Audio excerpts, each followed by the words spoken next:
এখানে চমৎকারভাবে এই লোকটা মাছ ধরবে। দেখুন এখানে পানির স্রোত আসছে আর এখানে জাস্ট একটা নেট দিয়েছে। দেখুন একসাথে কতগুলো মাছ উঠলো। লোকটার কপাল কত ভালো, দেখুন একসাথে অনেকগুলো মাছ পেয়েছে। তারপরে এখানে দেখুন এই লোকটা তো একদমই হতবাক হয়ে গেছে। ব্রিজের নিচে স্রোত আসছে আর কত মাছ লাফিয়ে লাফিয়ে ধারে উঠছে।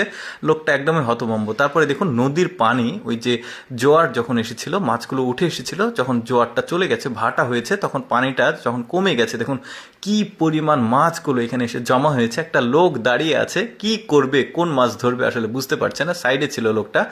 এরপরে দেখুন এখানে ছোট্ট একটা জায়গা, এখানে একটা গর্তের মতো আছে, সব মাছগুলো এসে এখানে জমা হয়েছে। দেখুন কত চমৎকার লাগছে দেখতে। লোকটার কপাল আসলেই ভালো, একসাথে এতগুলো মাছ পেল সে, প্রচুর মাছ। কিন্তু দর্শক এইরকম আরও দৃশ্য দেখায় আপনাদেরকে, যেমন এখানে দেখুন মাছগুলো একদম ধারে এসেছে, সবাই কিন্তু দেখছে কিন্তু কেউ ধরছে না। কি চমৎকার দেখুন দৃশ্যটা, দেখুন নদীর ধারে।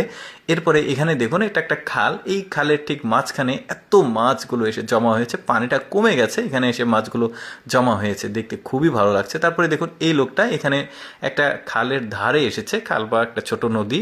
দেখুন জাস্ট এই নেটটা দিয়ে কি পরিমাণ মাছ ধরছে। আসলে ওদের দেশে জলাশয় বেশি, তারপরে খালবিল বেশি, জেলের সংখ্যা কম, এই জন্য মাছের উৎপাদন বেশি হয়। এই লোকটা দেখুন এখানে কিছু একটা খুঁজতে এসেছিল, মাছ ধরতে কিন্তু না। তো এখন দেখুন এই মাছটা খাবার মনে করে ওইটাকে লাফ দিয়ে খেতে চেষ্টা করেছে, লোকটা এসে মাছটা ধরে নিল। কি কপাল দেখুন লোকটার।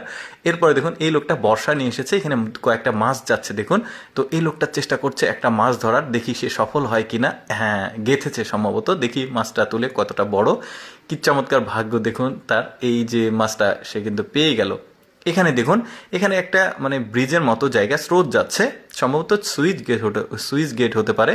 তো এখানে জালটা জাস্ট দিয়েছে, দেখুন জাল ভর্তি হয়ে মাছ উঠেছে। আসলে ওদের দেশের জেলের সংখ্যা কম, যেটা আগে বললাম, আর এই জন্য খালবিল বেশি, এই জন্য আসলে প্রচুর পরিমাণে মাছ হয়। তারপরে এখানে দেখুন স্রোত যাচ্ছে আর এই স্রোতে শ্যাওলা রয়েছে, এই শ্যাওলার মধ্যে মাছগুলো আটকে গেছে, সামনে আর যেতে পারেনি। এই লোকটা এসে জাস্ট মাছগুলো তুলে নিচ্ছে। দেখেন কি একটা অবস্থা। আপনি এখানে থাকলে কি করতেন চিন্তা করুন। খুবই আনন্দের ব্যাপার, কিন্তু এই ধরনের দৃশ্যগুলো খুবই কম দেখা যায়। দেখুন প্রচুর মাছ আছে শ্যাওলার মধ্যে, এগুলো সম্ভবত তেলাপিয়া, বড় সাইজের।